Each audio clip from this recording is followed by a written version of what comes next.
ভোটের আগে মমতা বন্দ্যোপাধ্যায়ের মাস্টার স্ট্রোক, বাংলার যুবসাথী ভোট বাক্সে প্রভাব ফেলতে পারে বুঝেই কি পাল্টা কৌশল বিজেপির?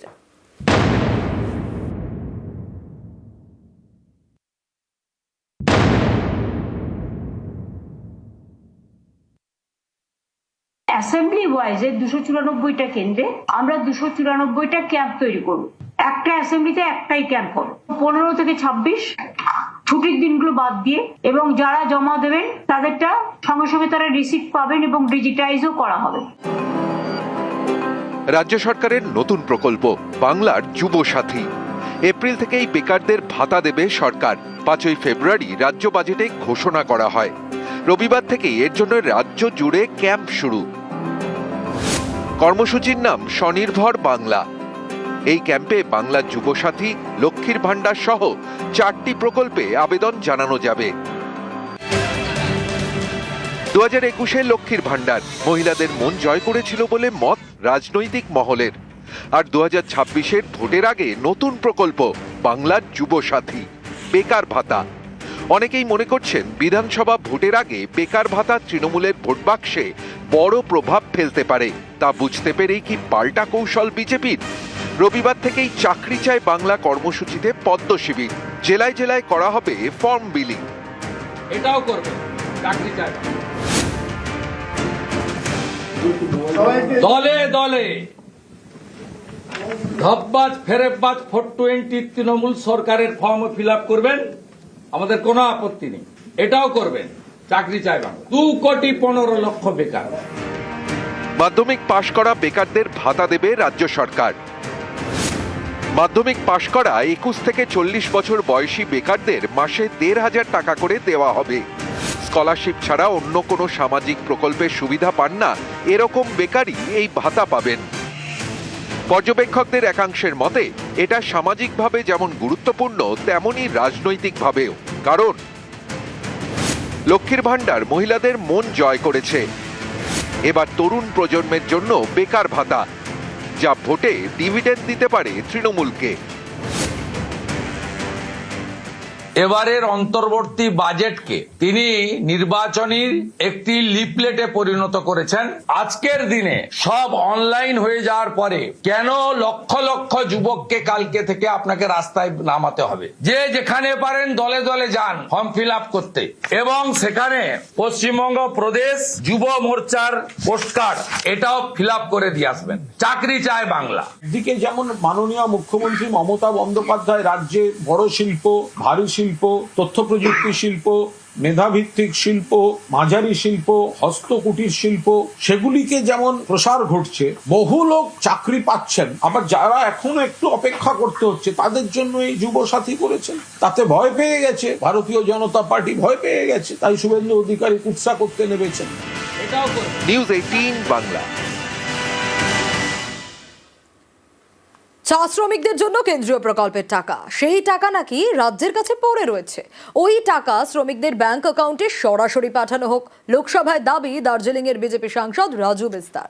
পাল্টা তৃণমূলের দাবি কোনো টাকাই পাঠায়নি কেন্দ্র। ভোটের আগে এ নিয়ে তরজা তুঙ্গে।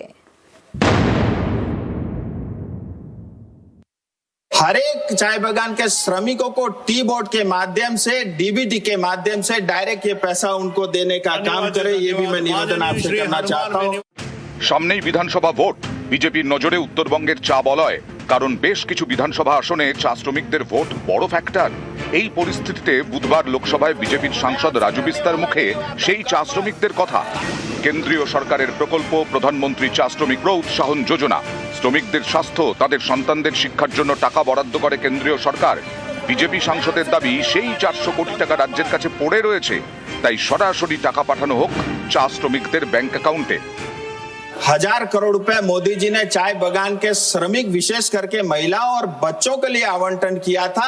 पश्चिम बंगाल का 400 करोड़ रुपए पड़ा हुआ है और पश्चिम बंगाल सरकार वो पैसा श्रमिक को नहीं दे रही है। हर एक चाय बागान के श्रमिकों को टी बोर्ड के माध्यम से, डीबीटी के माध्यम से डायरेक्ट ये पैसा उनको देने का काम करे, ये भी मैं निवेदन आपसे करना चाहता हूँ। যে কোনো ক্ষেত্রে বেনিফিশিয়ারিদের টাকা সরাসরি তাদের ব্যাংক অ্যাকাউন্টে যাওয়া উচিত। তৃণমূল যাদের ডিএনএ থেকে তৈরি, সেই কংগ্রেসের যিনি প্রধানমন্ত্রী ছিলেন তিনি বলেছিলেন 1 টাকা পাঠালে 15 পয়সা গিয়ে পৌঁছচ্ছে, অনেক ক্ষেত্রে তাই পৌঁছচ্ছে না। আর এই একই জিনিস তৃণমূল কংগ্রেস নিয়ে গেছে যে 15 পয়সাও পৌঁছবে না, ওই 15 পয়সা পেতে গেলেও তার 15% কাটমানি দিতে হবে লোকাল তৃণমূলের নেতাকে, তবে তুমি পাবে। সরাসরি যদি বেনিফিশিয়ারির কাছে টাকা যায় তাহলে মাঝখানে কাটমানি খোর তৃণমূলের নেতারা অন্তত কাটমানিটা পাবেন না। বিজেপি সাংসদ রাজু বিস্তার দাবি মানতে নারাজ তৃণমূল। তাদের দাবি চা শ্রমিকদের জন্য কোনো টাকাই দেয়নি কেন্দ্র। ফার্স্ট পার্টটা নির্জলা মিথ্যে কথা যে রাজ্যের কাছে টাকা দেওয়া হয়েছে। রাজ্য 1 পয়সা পায়নি। মানে 2021-এর ঘোষণা 21-এ হয়নি, 22-এ হয়নি, 23-এ হয়নি, 24-এ হয়নি, 25-এ হয়নি। 2021-এ যে 1000 কোটি টাকা দেওয়ার ঘোষণা, সেই টাকা যদি দিল্লির সরকার গরুর গাড়িতেও চাপিয়ে দিতেন তাহলেও এতদিনে এসে শ্রমিকের কাছে পৌঁছে যেত, যদি দিল্লি থেকে গরুর গাড়িতে টাকা রওনা হতো। কিন্তু এই টাকা দেওয়া হয়নি। এটা বাংলা বিরোধী ষড়যন্ত্রের একটা অংশ। এখন পায়ের তলার মাটি সরে গেছে এটা বুঝতে পেরে এখন বিজেপি সাংসদরা বলছেন যে এই টাকা সরাসরি শ্রমিকের অ্যাকাউন্টে দেওয়া হবে। উত্তরবঙ্গে মোট 285টি চা বাগান, শ্রমিক 2,68,669।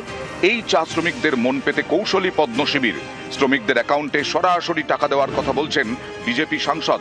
এ নিয়ে চা বাগানে চিঠিও দিয়েছে টি বোর্ড, কিন্তু চা শ্রমিকদের সংগঠন বলছে অন্য কথা। 1000 करोड़ रुपया तो पश्चिम बंगाल का चाय मजदूरों को अभी तक 1 रुपया भी नहीं मिला है। केंद्र सरकार का कोई भी प्रोजेक्ट या कोई भी स्कीम चाय बागान में अभी तक लागू नहीं हुआ। असम में अगर वो लोग दे सकता है तो पश्चिम बंगाल का जो डुवर्स तराई का जो दार्जिलिंग है वो चाय बागान का मजदूर क्यों वंचित है? चुनावी लॉलीपॉप है। हम लोग चाहता है मेरा जो अधिकार है केंद्र सरकार दे, उसके बाद में बयानबाजी करे। রাজ্যের বিধানসভা নির্বাচনের ক্ষেত্রে উত্তরবঙ্গের চা বলয় অধ্যুষিত বিধানসভাগুলির ভোট ফ্যাক্টর যে কোনো রাজনৈতিক দলের কাছেই।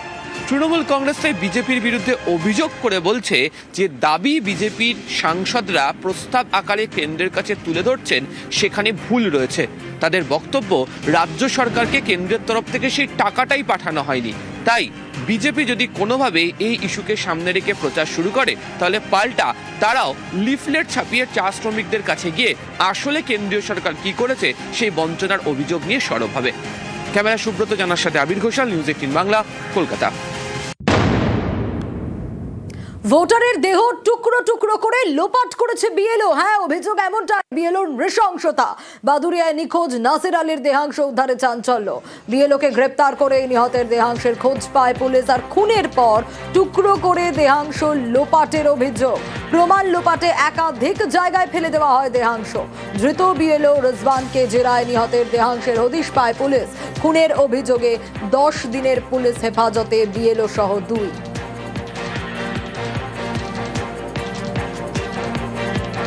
বাদুড়িয়ায় নৃশংস এই হত্যাকাণ্ড, যেখানে ভোটারকে খুন করে দেহ লোপাটের অভিযোগ বিএলওর বিরুদ্ধে। কেন খুন বাদুড়িয়ার নাসির আলী? সম্পর্কে টানাপোড়েন নাকি অন্য কোনো কারণ রয়েছে এর পেছনে? ধৃত বিএলওকে জেরা করে জানার চেষ্টা করছে পুলিশ। কাকার কাছে একটা ফোন আসে যে আমি বাদুড়ি থেকে এলো আর বলছি আপনার প্রয়োজনীয় কাগজপত্র নিয়ে আপনার নামে ভুল আছে, আপনি বাদুড়িতে আসেন। কাকা সন্ধ্যাবেলা যথাযথ কাগজপত্র নিয়ে বেরিয়ে পড়েছেন এবং তারপরের থেকে 8টার থেকে কাকা ফোন করছে, তো কাকা ফোনে শুয়ে যায়। তারপর দিন সকালবেলা পার্শ্ববর্তী একটা যমুনা নদীতে কাকার বাইক আর জুতো পাওয়া যায়। আগামী কালকে রাত্রেবেলা কাকার দেহ 3 টুকরো, মানে 3 জায়গায় পাওয়া গেছে। কোথাও মাথা পাওয়া গেছে, কোথাও হাত পা পাওয়া গেছে, কোথাও বডি পাওয়া গেছে। আমাদের ধারণা যে মানে ইয়ালোর যে ফোন করেছিল সেই ব্যক্তির উপরে আমাদের সন্দেহটা হচ্ছে যে আমার কাকা একটা খুব ভালো মানুষ, তাকে এইভাবে যে নৃশংসভাবে যে খুন করবে এটা আমাদের চিন্তা ভাবনার বাইরে। আমরা চাই যে অপরাধী যেন কঠোরতম শাস্তি এবং ফাঁসি পর্যন্ত আমরা দাবি করি।